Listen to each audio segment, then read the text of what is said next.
Masalah yang paling sering ditemukan bagi teman-teman kita yang dari Indonesia khususnya yang ingin berangkat ke Jepang dengan menggunakan visa Takute Gino itu adalah sulitnya melakukan job matching ya teman-teman, apalagi bagi teman-teman kita yang ingin proses mandiri.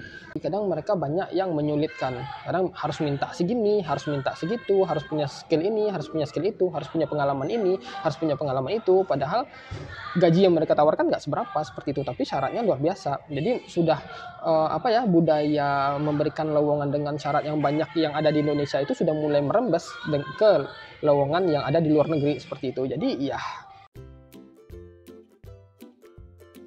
action minasang konnichiwa, pau desu.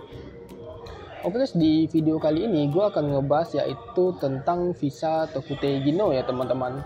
Jadi kebanyakan gue akhir-akhir ini mendengar masalah dari teman-teman kita, khususnya teman-teman kita yang ingin berangkat dari Indonesia ya ke Jepang dengan menggunakan visa Takute Gino. Mereka itu kesulitan dalam mencari job ya teman-teman. Dan hal ini udah mulai banyak gue temukan seperti itu. Nah ternyata setelah gue pikirkan lagi ya dan berdiskusi dengan teman-teman kita yang mengalami kesulitan job tersebut, ternyata akar masalahnya itu bisa dibilang sudah mulai kelihatan ya teman-teman. Dan akar masalahnya itu pernah gue bahas di tiga video yang berbeda ya teman-teman. Jadi 3 video yang pernah gue bikin itu sekarang itu menjadi relate dan gue akan menyimpulkannya di video ini ya teman-teman. Nah jadi ya, masalah yang paling sering ditemukan bagi teman-teman kita yang dari Indonesia khususnya yang ingin berangkat ke Jepang dengan menggunakan visa Takute Gino itu adalah sulitnya melakukan job matching ya teman-teman, apalagi bagi teman-teman kita yang ingin proses mandiri. Itu job matching bagi mereka sangat sulit sekali ya teman-teman ya. Kadang ketika mereka sudah menyerah untuk melakukan job matching secara mandiri, terus datang ke sebuah LPK untuk bantu melakukan job matching ya teman-teman, ternyata LPK tersebut juga tidak menyediakan job yang mereka inginkan. Misalnya teman kita yang mungkin ingin job di hotel misalnya seperti itu, tetapi si LPK tidak punya dan menyerahkan, malah menyarankan ke job kaigo seperti itu karena tawarannya banyak seperti itu ya teman-teman ya. Atau ketika mungkin mereka sudah tidak dapat pilihan lain seperti itu kan, dan tidak ingin masuk dari LPK karena masalah biaya seperti itu kan, sebagian dari teman kita itu juga mencoba untuk melakukan proses secara mandiri gitu loh. Nah ketika mereka mencoba untuk mencari TSK, ada beberapa TSK yang nggak punya job seperti itu, atau ada beberapa TSK yang memiliki persyaratan yang luar biasa seperti itu, minta sertifikat N2, N3 seperti itu ya teman-teman ya, yang mana itu agak kurang cukup masuk akal untuk orang-orang yang newcomer seperti itu ya teman-teman ya, dan beberapa permasalahan yang lainnya. Nah jadi di sini gue akan mencoba menjabarkan masalah-masalah ini dan mencari tahu apa akar dari masalah ini ya teman-teman, sehingga nanti di akhir video kita tahu masalahnya apa dan bagaimana cara memecahkan masalah ini, mencari solusi ya teman-teman.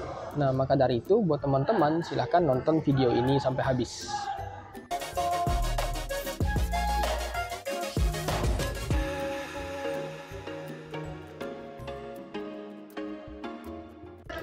Nah jadi ya teman-teman ya, setelah gue waktu itu berdiskusi dengan salah seorang teman kita yang dia itu ingin berangkat ke Jepang ya teman-teman ya, ya cukup diskusi yang cukup panjang seperti itu. Dari diskusi itu gue ternyata menemukan masalah-masalah itu akarnya cuma satu seperti itu ya teman-teman ya.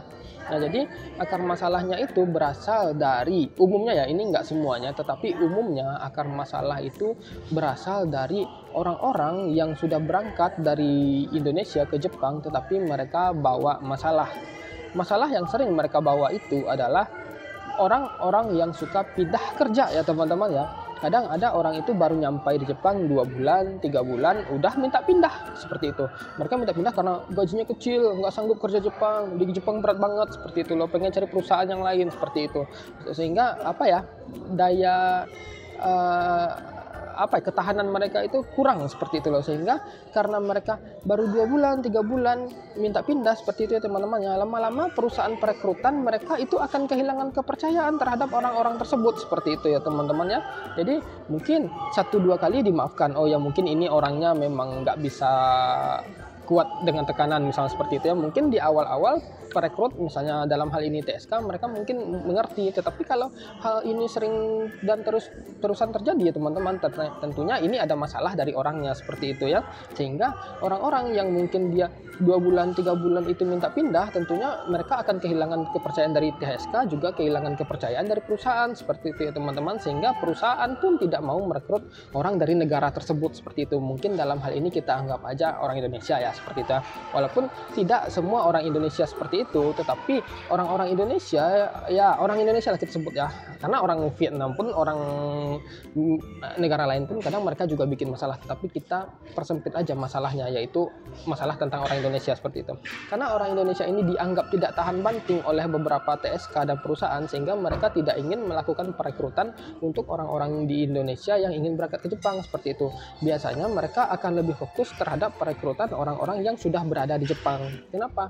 Karena orang-orang yang sudah berada di Jepang, selain mereka melakukan perekrutannya itu gampang ya teman-teman ya, nggak perlu ngurus COE lagi, nggak perlu ngurus kirim-kirim dokumen lagi seperti itu ya. Selain itu, mereka orang-orang yang sudah berada di Jepang ini, mereka itu sudah terbiasa dengan Jepang ya teman-teman ya, sudah terbiasa dengan lingkungan di Jepang, sudah mengerti dengan bagaimana cara kerja Jepang, sudah mengerti dengan bahasa Jepang sedikit banyak seperti itu ya. Sehingga orang-orang yang berada di Jepang ini, mereka akan lebih cepat dan mudah beradaptasi seperti itu ya teman-teman, ketimbang orang-orang yang baru datang dari Indonesia seperti itu ya. Sehingga makanya orang-orang yang ada misalnya mereka itu mencari TSK secara mandiri, ada beberapa TSK itu yang ujung-ujungnya mengoper orang-orang ini ke LPK seperti itu. Tujuannya apa? Karena si TSK tersebut sudah nggak yakin lagi dengan orang-orang yang berangkat secara mandiri seperti itu. Karena mereka cuma modal JFT, cuma modal SSW, tanpa pengetahuan yang cukup tentang Jepang, tanpa pengetahuan yang kemampuan bahasa yang cukup seperti itu ya. Mereka udah merasa siap untuk dikirim ke Jepang. Jadi beberapa TSK itu mengoper orang-orang yang ingin proses ke Jepang itu ke LPK, agar nanti tujuannya mereka itu ditempa di LPK, diasah lagi kemampuannya, diberikan pengetahuan kalau di Jepang itu seperti ini loh kerjanya loh. Jangan sedikit-sedikit kamu nangis, jangan sedikit-sedikit kamu pindah. Jadi kan peran LPK itu juga penting seperti itu ya. Nah, maka dari itu, itulah yang menyebabkan sekarang sulitnya untuk mencari job matching di Indonesia untuk orang-orang yang berangkat ke Jepang secara mandiri ya teman-teman. Maka dari itu biasanya problemnya itu berasal dari kita juga seperti itu, karena kita yang nggak mampu bersaing, tidak mampu menguatkan hati kita untuk bekerja di lingkungan yang keras. Karena kita nggak tahu di Jepang itu kan ada perusahaan yang toksik, ada yang tidak toksik, ada kita yang mungkin mentalnya memang dasarnya lemah, dikerasin sedikit takut, nangis, terus minta pindah. Kan ada yang seperti itu ya teman-teman ya. Sehingga orang-orang seperti inilah yang memberikan dampak jangka panjang kepada orang-orang yang ingin berangkat ke Jepang secara mandiri seperti itu ya teman-teman. Nah, jadi ya teman-teman ya, diharapkan bagi teman-teman yang berada di Indonesia, khususnya yang ingin proses Keteku Tegino, baik itu secara mandiri maupun lewat LPK ya teman-teman, disarankan bagi teman-teman itu tingkatkan kemampuan bahasa teman-teman seperti itu. Karena kemampuan bahasa ini adalah gerbang ya teman-teman, gerbang dari segala-galanya. Kalau sekiranya teman-teman dapat perusahaan yang bagus, terus didukung dengan kemampuan bahasa teman-teman yang baik, tentunya teman-teman nanti akan betah dan nyaman untuk bekerja di perusahaan tersebut seperti itu ya. Dan mungkin akan bertahan 1-2 tahun dan seterusnya seperti itu. Atau kalau sekiranya kemampuan bahasa teman-teman terlatih, tetapi teman-teman bekerja di tempat yang mungkin kurang bagus, nah bisa jadi juga nanti teman-teman akan lebih mudah beradaptasi, teman-teman tidak akan sering kena marah seperti itu ya teman-teman ya. Intinya ketika teman-teman ingin berangkat ke luar negeri bekerja, dalam hal ini Jepang, kemampuan bahasa itu adalah gerbang utama dari kesuksesan teman-teman seperti itu. Nah, tidak hanya situ saja, teman-teman juga harus dengar review dari senpai-senpai teman-teman yang berada di Jepang. Kalau bekerja di Jepang itu tidak seenak kelihatan pameran tidak seenak kelihatan orang-orang pamer di TikTok ya teman-teman ya. Jadi di Jepang itu kalau kita bekerja, tentunya orang Jepang kita tahu bagaimana kerjanya. Mereka kerjanya itu apa ya namanya ya, ada yang keras seperti itu kan, ada yang kibishi seperti itu ya, ada yang kurang lembut seperti itu ya. Jadi kita harus berusaha menyesuaikannya seperti itu. Kadang kan ada sebagian orang yang pamer di TikTok misalnya seperti itu kan, kerja di Jepang enak, dapat perusahaan enak. Itu nggak semua perusahaan di Jepang itu enak ya teman-teman, karena ada perusahaan itu yang super toxic banget seperti itu, atau perusahaan yang orang isinya orang-orang yang agak sudah tua, kadang mereka itu kan agak apa ya, agak sulit menerima orang asing, ada seperti itu ya teman-teman. Nah, hal seperti itu teman-teman harus persiapkan seperti itu. Tetapi mungkin akan beda cerita kalau misalnya teman-teman itu dapat perusahaannya super toksik ya teman-teman. Memang disarankan teman-teman untuk tidak stay di perusahaan itu dalam jangka yang lama seperti itu, karena itu tentunya adalah black ya teman-teman ya.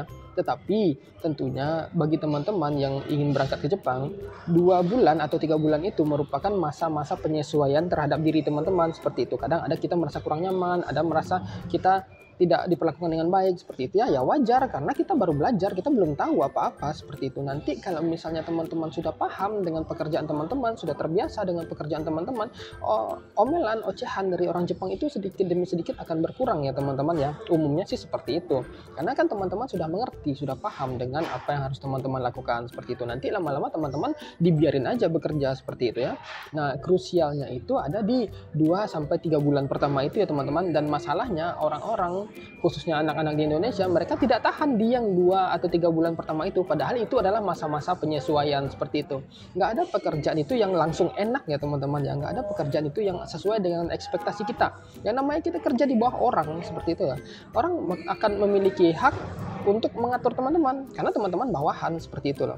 Nah, gue pribadi pun waktu baru mulai bekerja di perusahaan tempat gue bekerja saat ini ya teman-teman, gue merasa sangat tidak nyaman sekali dengan perlakuan orang-orang seperti di sekitar gue. Kadang ada yang merasa dia itu merasa hebat banget lah seperti itu, menggunakan bahasa yang kurang bagus lah seperti itu ya. Waktu di awal 2 bulan 3 bulan itu gue merasa oh ya kan memang gue belum bisa apa-apa, kan gue yang tolol seperti itu ya, wajar lah mungkin kalau gue disalahkan seperti itu. Nah, setelah itu di bulan keempat, 5, ke-6 gue udah paham apa yang gue lakukan, nggak perlu disuruh pun gue udah tahu apa yang gue kerjakan. Orang yang di sekitaran gue itu udah pada oh biarin aja, dia kan udah paham, jadi udah dilepasin aja seperti itu ya teman-teman ya.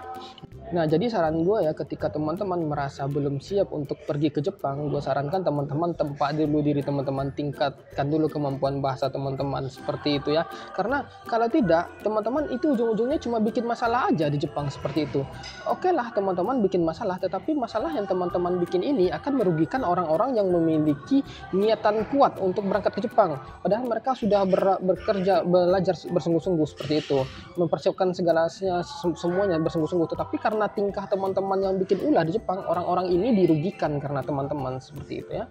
Nah, maka dari itu gue sarankan kalau belum siap untuk pergi ke Jepang atau keluar negeri lah seperti itu, jangan pergi dulu. Persiapkan dulu diri teman-teman seperti itu, kasih orang lain kesempatan seperti itu. Jangan cuma karena teman-teman melihat orang-orang hidup enak di Jepang, teman-teman juga ikut-ikutan ke Jepang. Yang mereka share itu cuma yang enak-enaknya aja ya teman-teman ya, kebanyakan seperti itu. Yang susah-susahnya kadang ada orang-orang ini dia nggak mau share seperti itu, padahal dia di perusahaan itu dia habis sama perusahaan seperti itu, dimarah-marahi seperti itu. Tapi giliran libur dia merasa Jepang ini yang paling luar biasa seperti itu. Padahal yang enak-enak itu mungkin dari 7 hari dalam 1 minggu teman-teman, yang enak itu cuma 2 hari pas libur aja. Sisanya ini kerja keras ya teman-teman ya. Nah, itu kadang yang tidak dibagikan oleh orang-orang seperti itu ya teman-teman ya. Walaupun tidak semua nih gue sampaikan ya, ini tidak semua. Dan orang-orang yang bikin ulah di Jepang pun tidak semuanya seperti itu.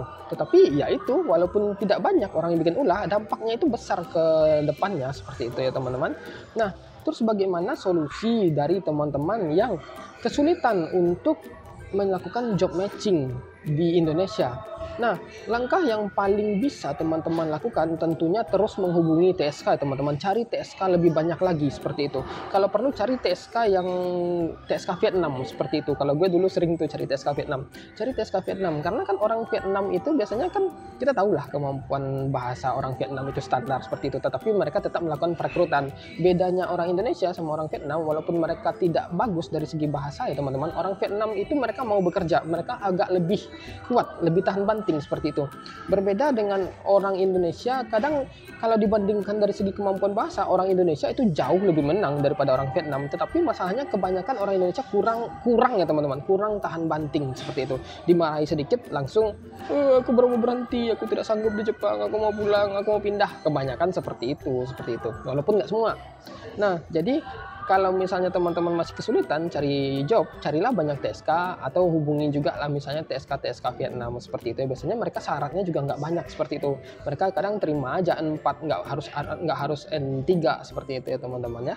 Nah seperti itu. Kadang kalau dari kebanyakan ya, nggak semua, rekruter dari negara kita sendiri kadang mereka banyak yang menyulitkan. Kadang harus minta segini, harus minta segitu, harus punya skill ini, harus punya skill itu, harus punya pengalaman ini, harus punya pengalaman itu. Padahal gaji yang mereka tawarkan nggak seberapa seperti itu, tapi syaratnya luar biasa. Jadi sudah budaya memberikan lowongan dengan syarat yang banyak yang ada di Indonesia itu sudah mulai merembes ke lowongan yang ada di luar negeri seperti itu. Jadi ya, kalau ada rekruter yang lain selain dari negara kita yang mungkin teman-teman merasa agak disulitkan, carilah rekruter dari negara lain seperti itu ya. Atau carilah rekruter langsung dari Jepang seperti itu ya. Dalam hal ini TSK ya, TSK Vietnam atau TSK Jepang seperti itu. Walaupun ada beberapa TSK Indonesia mereka yang baik banget seperti itu, yang mau bantu proses dari awal sampai akhir seperti itu. Cuma ya agak-agak sulit lah mencarinya seperti itu ya teman-teman ya. Nah jadi sembari teman-teman itu mendapatkan TSK, bisa melakukan job matching, gue sarankan teman-teman itu tingkatkan kemampuan bahasa teman-teman terlebih dahulu, agar nanti ketika teman-teman nyampe di Jepang, teman-teman itu enak bekerjanya seperti itu. Apa yang diperintahkan kepada teman-teman itu akan lebih mudah dipahami, akan lebih enak menjalani pekerjaan seperti itu ya teman-teman ya. Kalau ada yang bilang di Jepang sekarang sepi job, itu tidak benar ya teman-teman. Kenapa? Karena permintaan untuk di bidang-bidang Tokutei Gino itu sangat banyak sekali. Cuma mungkin orang-orang yang bilang sepi job itu mereka hanya belum menemukan lowongan yang tepat saja seperti itu. Mau lowongan pengolahan makanan, taigo atau apapun itu ya teman-teman, itu banyak sekali di Jepang seperti itu ya teman-teman ya. Nah jadi di sini kita sudah tahu ya akar permasalahannya itu, ternyata akar permasalahannya itu kebanyakan berasal dari teman-teman atau orang-orang dari negara asal kita sendiri seperti itu, yang mana ketika dia mulai bertingkah di Jepang itu akan membuat kehilangan kepercayaan dari staf TSK maupun staf orang Jepang seperti itu, sehingga itu merugikan orang-orang yang bersungguh-sungguh ingin berangkat ke Jepang seperti itu ya teman-teman. Nah jadi lebih kurang seperti itu sih informasi yang bisa gue sampaikan kepada teman-teman ya. Kalau sekarang ya teman-teman masih kesulitan dalam mencari job, gue sarankan teman-teman jangan menyerah, tetap cari TSK sebanyak mungkin. Kalau mungkin teman-teman punya kenalan yang bisa membantu teman-teman untuk melakukan perekrutan ya teman-teman ya, silahkan hubungi mereka, bisa nggak bantu gue untuk masuk ke Jepang seperti itu ya teman-teman ya. Nah kalau mungkin teman-teman menanya ke gue cuma bisa memberikan informasi ya teman-teman, karena gue bukan agen perekrutan seperti itu ya. Kadang ada orang yang menawarkan nanti gue bayar bang jobnya segini ya. Satu, gue nggak punya job, yang kedua gue nggak mau menerima uang dari teman-teman kalau untuk sekedar job matching doang seperti itu loh. Gue sarankan sih teman-teman jangan buang-buang uang tersebut untuk diberikan ke gue, tapi gunakanlah uang itu sebaik mungkin untuk proses teman-teman berangkat ke Jepang seperti itu ya. Gue pun karena nggak punya banyak link ya untuk TSK Indonesia, jadi gue nggak bisa memberikan job ke orang-orang yang berada di Indonesia, karena kan orang-orang Indonesia biasanya mereka kan lebih terfokus dalam mencari TSK Indonesia karena lebih mudah dalam proses perekrutan seperti itu. Sementara gue sendiri nggak pernah mencari TSK Indonesia, gue selalu mencari TSK Jepang atau TSK Vietnam, yang mana TSK ini kadang mereka itu satu ya udah pasti nggak support bahasa Indonesia, yang kedua mereka kadang ada yang tidak support dalam perekrutan luar negeri seperti itu ya. Tapi kalau TSK Vietnam karena mereka sudah ada orang Vietnam, biasanya mereka udah berpengalaman dalam perekrutan orang asing yang ada di luar Jepang seperti itu ya teman-teman ya. Nah jadi lebih kurang seperti itu sih informasi yang bisa gue sampaikan kepada teman-teman. Kalau sekiranya teman-teman masih punya pertanyaan, silahkan aja tulis di komen, gue bakal jawab sebisa mungkin, dan sampai ketemu di video berikutnya. Cut.